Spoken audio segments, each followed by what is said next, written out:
Welcome to the part 2 of this lecture. Before you continue, please click the subscribe button and hit the notification bell and also share.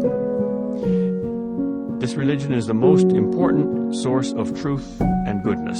Truth for your mind about life's most important questions, and goodness for your life and your moral choices and your personality. Religion makes you wise and good. Let's call people who check answer number 1 the believers, or the traditionalists. Number 2, it is the world's greatest illusion and con job. The thing most people believe is the number 1 source of truth and goodness, but which really is not that at all, but is the number 1 source of superstition and oppression. Let's call people who check this answer the unbelievers, or the radicals. Number 3, it is an illusion, or a superstition, or a myth rather than truth, if you take it literally, or too seriously. But it's still a good thing for your life, because it makes you better and happier. God is a sort of a good Santa Claus myth for grown-ups. It's not true, but it's good, because it makes you good. Let's call people who check this answer the revisionists, or modernists, or demythologizers. Number 4, it's none of the above. It's simply not interesting, not an issue. Let's call people who check this answer the indifferent. I think if everyone took this test, it would show 2 striking differences between our modern Western culture and all other cultures in history. One of the differences is obvious. There are fewer believers in the West today, especially in Europe, and more unbelievers and revisionists than in almost any past culture. But a second difference, I think, is even more significant. In most past cultures, you could find some unbelievers and some revisionists, but hardly ever any of the indifferent, especially among the thinkers, the educated, the intelligentsia. But in our culture, indifference is probably the majority view of the thinkers. Perhaps that was the category you yourself checked. Though probably not, since you were at least interested enough to listen to these lectures. But you probably know many people who would check that category, especially if you live in the blue states, in large cities, or near universities. Yet religion has traditionally been the least indifferent thing, the most passionate thing in human life, the thing martyrs die for, the thing saints live for, and the thing the most fanatical wars have been fought over. It is the most controversial topic in the world. If you want to turn a friendly dinner party into a battlefield, start arguing religion. Why is religion so controversial? Because people are passionate about it. But why are people so passionate about it? Because it's so interesting. Probably its only rival is sex and romance. Why is it so interesting? Because the questions it claims to answer are so interesting. For instance, how can I find joy? What is ultimate reality? What happens at death? And its answers, whether true or false, whether liberating or oppressive, are surprising. For instance, that you find joy by dying to the desire for it, or that ultimate reality is a single being so real that it is indefinable, or that death is your opportunity for supreme life in consummating your life's courtship with this being. That might be a great big fairy tale or a great big truth, but how could anyone find these claims small or boring? But we still haven't solved our dilemma about method. Is there any method that fulfills the demands of both the outside approach and the inside approach? I think there is. In one word, listening.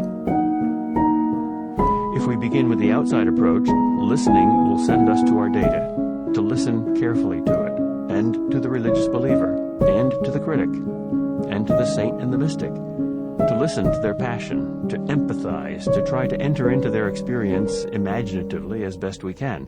If we do not listen respectfully and non-judgmentally before we begin to judge and evaluate and argue, we will have no data about religion. We'll have only words. And it's the logical and objective and scientific approach that demands this listening, this attention to data. That's the basic rule of fairness in any conversation, to be a good listener.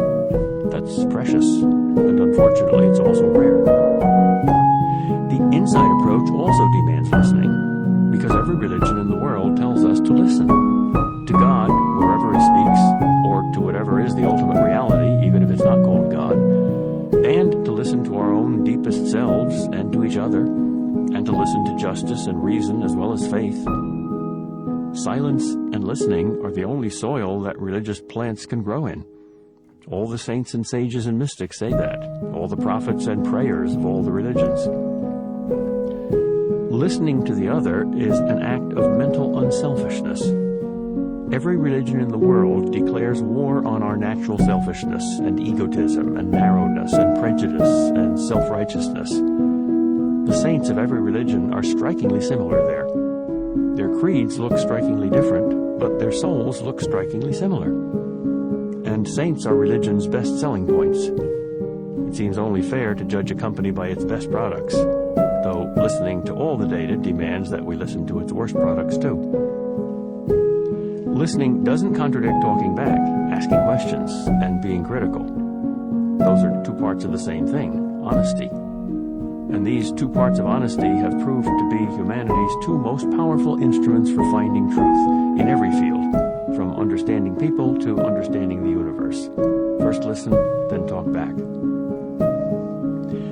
Well then, when we do this talking back, when we do this critical questioning, how do we do it? Is there a method? Is there a structure? Yes, there is. It's called logic.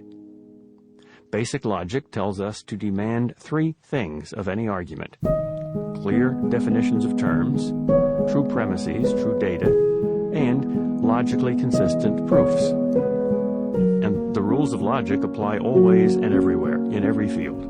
There is no such thing as religious logic, any more than there is any such thing as nuclear logic, or musical logic, or Japanese logic, or sexual logic. If you argue that electrons can change orbits instantaneously, and whatever can do that disobeys the laws of Newtonian physics, therefore electrons disobey the laws of Newtonian physics, you have proved your conclusion, if you have clear definitions and true premises. And if you argue that music is powerful, and everything powerful is dangerous, therefore music is dangerous, that is a logical argument. And if you can define your terms and be sure your premises are true, you have proved your conclusion. Just as if you argue that Zen meditation reveals the emptiness of yourself, and whatever reveals the emptiness of the self is the solution to the puzzle of the self, therefore Zen meditation is the solution to the puzzle of the self, that is a logical argument. And if the terms are clear and the premises are true, you have proved your conclusion. The rules of logic do not change when we insert religion into the content. What is illogical is simply unintelligible. If you say that God can perform not just miracles but contradictions, such as making good to be evil and evil to be good, if you say that God can really violate not just physical laws but logical laws, you have not said anything that has any meaning at all.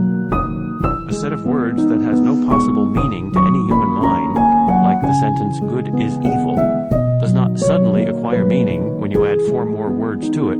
God can do this. What I've just said about logic and religion is not a religious or anti-religious opinion that some people believe and other people disbelieve. It is a self-evident truism, like 2 + 2 = 4. And I think no one can disagree with it if only they understand what it means. But though the laws of logic must apply to religion, what about the laws of other, more specific methods that we have found useful in other fields, such as the scientific method? Clearly, it would be unfair to argue, as one famous atheist did, that God does not exist because I cannot find him in my test tube. You cannot find your own mind there either. You can only find chemicals there. Wait for the part 3 of this Enlightenment series. Please don't forget to subscribe.